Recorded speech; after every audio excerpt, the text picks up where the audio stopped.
আসসালামু আলাইকুম। ২০২২ বিশ্বকাপে আর্জেন্টিনাকে হারিয়ে চমক দেখানো সৌদি আরব এবার হারাতে পারবে কি আর্জেন্টিনারই প্রতিবেশী উরুগুয়েকে?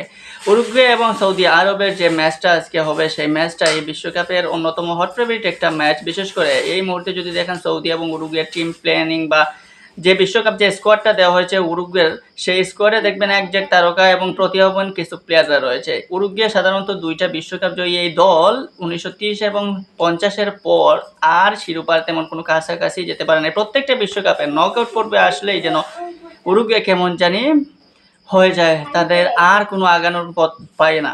2010 বিশ্বকাপে সর্বশেষ তারা সেমিফাইনাল খেলেছিল। এবার সেই উরুগুয়ের সামনে রয়েছে একটা সুযোগ বিশ্বকাপে ভালো কিছু করার কিংবা শিরোপার অন্যতম দাবিদারও তাদেরকে বলতে পারেন।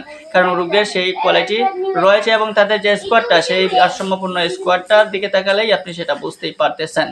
এখন আসি সৌদি আরব। এশিয়ার অন্যতম পরাশক্তি সৌদি আরব।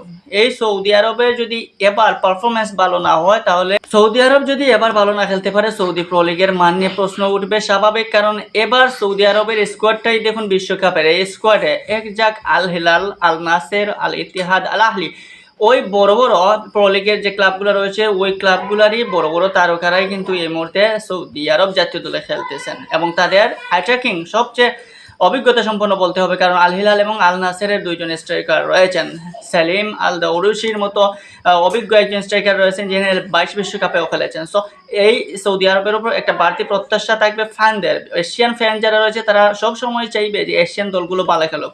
এখন পর্যন্ত বিশ্বকাপে এশিয়ান যে দলগুলো খেলেছে প্রত্যেকটা দলই ভালো খেলেছে, শুধুমাত্র জাপান এবং কাতার ড্র করেছে, আর বাকি যে তিনটা খেললো তারা তিনটেই কিন্তু জয়লাভ করেছে। সো আজকে সৌদি আরব, কালকে ইরান। এশিয়ান দলগুলোর পারফরমেন্সের উপর ভিত্তি করে এশিয়ান ফুটবলের যে নতুন একটা জাগ্রত বা জাগানোর যে একটা অবস্থা সেটা কিন্তু প্রকাশ পাবে। সো সৌদি আরব ফ্যানদের জন্য এই মুহূর্তে আজকের ম্যাচটা খুবই ইম্পর্টেন্ট। কারণ এই যে গ্রুপটা রয়েছে সেই গ্রুপে সৌদি আরবের একদম একটা ডেথ গ্রুপ বলতেই হবে। কারণ সৌদি আরবে উরুগুয়ের পরেই তাদের খেলতে হবে স্পেনের সাথে, স্পেন পরে তারা খেলবে ক্যাপ ভার্দের সাথে। শুধুমাত্র ক্যাপ ভার্দে বাদে বাকি যে দলটা রয়েছে স্পেন কিংবা উরুগুয়ে, ওরা কিন্তু বিশ্ব চ্যাম্পিয়ন এবং বিশ্ব ফুটবলে দারুণ দাপটীয় একটা টিম হয়ে দাঁড়িয়েছে। তাদের দুইটা টিমেরই রয়েছে সেই শক্তি, সেই স্বাবলম্ব বা তাদের যে মধ্যে যে প্লেয়ারদের মধ্যে যে অ্যাগ্রেসিভনেস বা আত্মবিশ্বাস সবটুকুই রয়েছে। উরুগুয়ের কি প্লেয়ার বালবার্দে, এই বালবার্দেই হতে পারেন আজকে উরুগুয়ের মূল শক্তি। যেভাবে রিয়াল মাদ্রিদকে একাই টেনে তুলেন সেভাবে উরুগুয়েকে তার দায়িত্ব নিতে হবে। সেই সাথে নুনেজের মতো স্ট্রাইকাররা রয়েছে। সো উরুগুয়ের এই টিমটার প্রতি প্রার্থী একটা প্রত্যাশা থেকেই যায়। যদি আজকে সৌদি আরবের সাথে খেলা না হতো তাহলে বলতাম যে আমি উরুগুয়ের সাপোর্টার, কিন্তু সৌদি আরবের সাথে খেলার কারণে সৌদি আরবকে সাপোর্ট দিতে হচ্ছে এবং সৌদি আরবকে এখনই সময় দেখানোর কিছু বিশ্বকে।